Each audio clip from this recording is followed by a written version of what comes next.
Nama saya Dr. Praptono MID, Sekretaris Direktorat Jenderal Pendidikan Anak Usia Dini, Pendidikan Dasar, dan Pendidikan Menengah Kemdikbud-Ristek.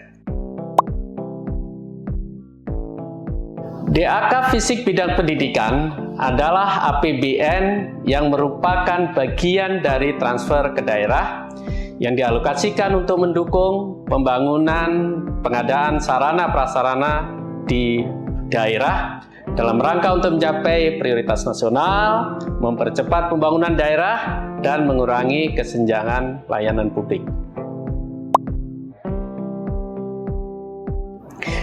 Bapeda tentu berkoordinasi dengan Dinas Pendidikan, menyampaikan usulan DAK Fisik melalui aplikasi Krisna, aplikasi yang dikelola oleh Bappenas, dan periode usulan DAK Fisik pada aplikasi Prisna tahun 2025 itu dilakukan pada bulan Juni sampai dengan bulan Juli 2024. Satuan Pendidikan melakukan pemutakhiran data sarana prasarana melalui aplikasi Dapodik. Data-data yang dimutakhirkan antara lain data sarana prasarana dan kondisi prasarana pendidikan, data sarana pendidikan termasuk buku, TIK, alat permainan edukasi, dan lainnya.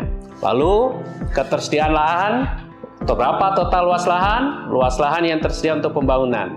Di samping itu, Satuan Pendidikan perlu melakukan pemutakhiran data tingkat kerusakan bangunan dengan mengisi form PUPR secara lengkap dan mengunggah form tersebut ke aplikasi Dapodik.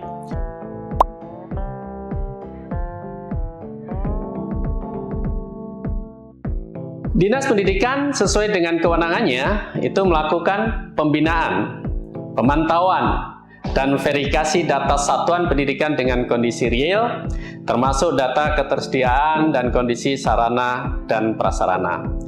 Selanjutnya, Dinas Pendidikan melakukan evaluasi kondisi penilaian tingkat kerusakan bangunan di satuan pendidikan.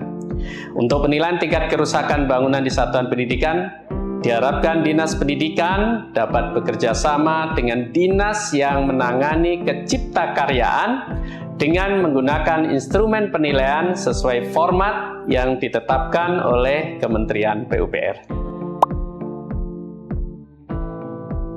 Nah, 1. Kemendikbud melakukan penilaian berdasarkan syarat dan kriteria calon penerima DAK Fisik yang memenuhi syarat yang sudah ditetapkan. Antara lain, Satuan Pendidikan masih beroperasi, memiliki peserta didik paling sedikit 24 untuk TK, atau 60 untuk SD, SMP, SMA, dan SMK, dan 40 untuk SKB dan PKBM, kecuali pada daerah yang diafirmasi.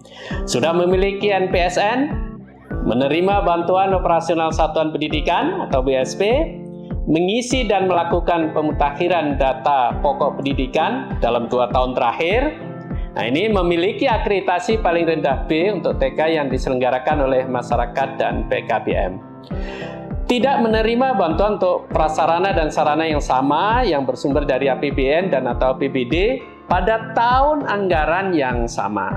Yang pasti harus diusulkan melalui aplikasi Krisna DAK Fisik, memiliki bangunan yang berada di atas tanah yang tidak dalam sengketa, memiliki bangunan yang berada di atas tanah dengan hak atas tanahnya, atas nama pemerintah daerah atau PD untuk satuan pendidikan negeri, atau atas nama yayasan atau badan hukum untuk yang bersifat nirlaba, dan untuk satuan pendidikan yang diselenggarakan oleh masyarakat.